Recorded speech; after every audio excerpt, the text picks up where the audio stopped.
दर्शक हो, नमस्कार. वेधकमध्ये स्वागत आहे. मी प्रशांत आराध्य. एक ताजी राजकीय घडामोड अशी आहे, की पंढरपूर नगर परिषद निवडणुकीमध्ये अत्यंत चुरस निर्माण झालेली आहे आणि ती निवडणूक नगराध्यक्ष पदाची जी निवडणूक आहे, ती भाजपच्या श्यामलताई लक्ष्मणराव शिरसट आणि तीर्थक्षेत्र विकास आघाडीच्या डॉक्टर प्रणिता भगीरथ भालके यांच्यामध्ये जरी असली, तरी राजकीय द्वंद्व जे जुंपलेलं आहे, ते भालके आणि परिचारक यांच्यामध्ये. एका बाजूला भगीरथ भालके, डॉक्टर प्रणिता भालके आणि दुसऱ्या बाजूला माजी आमदार प्रशांत परिचारक असा हा सामना इथला रंगलेला दिसतोय आणि प्रशांत परिचारक यांच्या मदतीला आता आमदार समाधान आवताडे, उमेश परिचारक, लक्ष्मणराव शिरसट यांच्यासारखे नेते आहेत.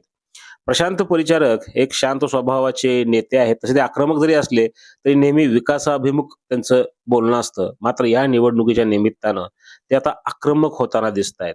याचं कारण म्हणजे सुरुवातीला जेव्हा ही निवडणूक जाहीर झाली आणि हा पंढरपूरची जी जागा आहे, ती सर्वसाधारण महिलेकरता आरक्षित झाली, तेव्हाच प्रणिता भालके या इथल्या विरोधी उमेदवार असणार हे सगळ्यांनाच माहीत होतं. त्यामुळे त्यांची तयारी मोठ्या प्रमाणात होती. मात्र भाजपचा उमेदवार जे दिला गेला तर उशिरा त्यांचं नाव जाहीर करण्यात आलं होतं, श्यामलताई शिरसट यांचं.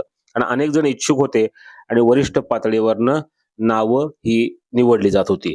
यानंतर जेव्हा भाजपने आपला प्रचार सुरू केला, तेव्हा प्रणिता भालके यांनी प्रचारामध्ये तेव्हा गती घेतली होती, त्यांचा जोर वाढला होता आणि सुरुवातीला भालके गट खूप आघाडीवर असल्याचं चित्र या निवडणुकीमध्ये निर्माण झालं होतं.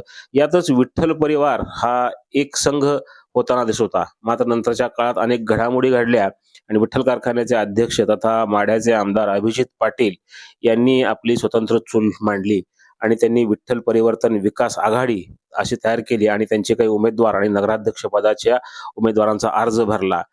काही दिवसानंतरच निवडणुकीचा अर्ज काढून घ्यायची जी मुदत होती, त्यावेळी सारिका साबळे ह्या अभिजित आबा पाटील यांच्या आघाडीच्या ज्या नगराध्यक्ष पदाच्या उमेदवार होता, त्यांनी आपली उमेदवारी मागितली आणि आपला पाठिंबा भालके यांना जाहीर केला. यानंतर तर भालके यांचं पारडं हे अत्यंत जड असल्याचं जाणवत होतं आणि या काळामध्ये परिचारक गटावर मोठ्या प्रमाणामध्ये टीकाही केली जात होती. जरी निवडणूक भाजप विरुद्ध तीर्थक्षेत्र विकास आघाडी असली, तरी इथं प्रशांत परिचारक यांच्यावर मोठ्या प्रमाणात टीका होत होती. त्यामुळं परिचारक यांनी सुद्धा आपण जे ते नेहमी विकास हे बघ बोलतात. विकास काय केला किंवा कुठला निधी आणणार आहेत, कुठली कामं झालेली आहेत, ह्याच्यावर ते नेहमीच बोलत असतात.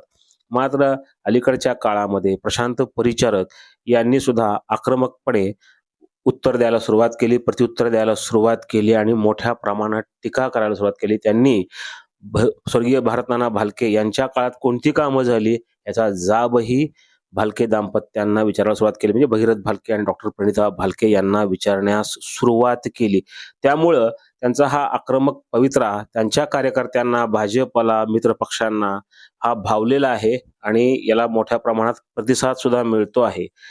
अशा वेळी प्रशांत परिचारक यांनी आपल्या भाषणामध्ये काही वेळ ते आक्रमकपणे बोलतात आणि पुढच्या संपूर्ण काळात त्यांनी जी कामं केलेली आहेत 40 वर्षात, काही अपवाद वगळता काही काळ विरोधकांची पण सत्ता होती. तो अपवाद वगळता जी कामं त्यांनी केलेली आहेत, त्या कामांचा ते लेखाजोखा जनतेसमोर मांडतायत आणि याला चांगला प्रतिसाद मिळतायत. त्यामुळे भालकेंची जी निर्माण झालेली जी लाट होती सुरुवातीला मोठ्या प्रमाणात, एकतर भगीरथ भालके यांचा सलग 2 वेळा पंढरपूर, मंगळवेढा मतदारसंघात झालेला पराभव आणि यानंतर आता ते नगर परिषद निवडणुकीमध्ये त्यांच्या पत्नी डॉक्टर प्रणिता भालके यांनी दाखल केलेली उमेदवारी, तसंच त्यांना मिळणारा प्रतिसाद, सहानुभूती, भावनिकता हे सगळ्या ह्याच्यात त्यामुळं भालके गटाचं पारडं जड वाढत होतं. मात्र अलीकडच्या काळामध्ये प्रशांत परिचारक यांनी घेतलेला जो पवित्रा भाषणामधला आपली बाजू मांडण्याकरता जो आक्रमक पवित्रा त्यांनी घेतला, अगदी त्यांनी कार्यकर्त्यांच्या केसाला धक्का लागला तर मग असं इशारे सुद्धा त्यांनी द्यायला सुरुवात केली.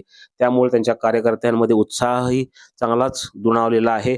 याच दरम्यान परिचारक यांनी 2016 मध्ये नगर परिषद निवडणुकीवेळी त्यांनी जी आश्वासन दिली होती, त्यातली कोणती आश्वासनं पूर्ण केली, जवळपास 90% आश्वासनं पूर्ण केलेत हे सांगण्यास सुरुवात केलेली आहे. त्यांनी केलेली कामं, मोठमोठ्या योजना, याचबरोबर केंद्र राज्य सरकारकडनं मिळणारा निधी आणि पुढील कामाकरता म्हणून सुद्धा भाजप सरकारची हवी असणारी साथ यावर प्रकाशझोत टाकण्यास सुरुवात केलेली आहे आणि याबाबत ते जनतेमध्ये सुद्धा जागृती निर्माण करतायत. त्यामुळं आता येणाऱ्या काळामध्ये मतदार हे परिचारकांच्या पारड्यात मतदान करतात की भालकेंच्या, हे पाहणं औत्सुक्याचं ठरणार आहे.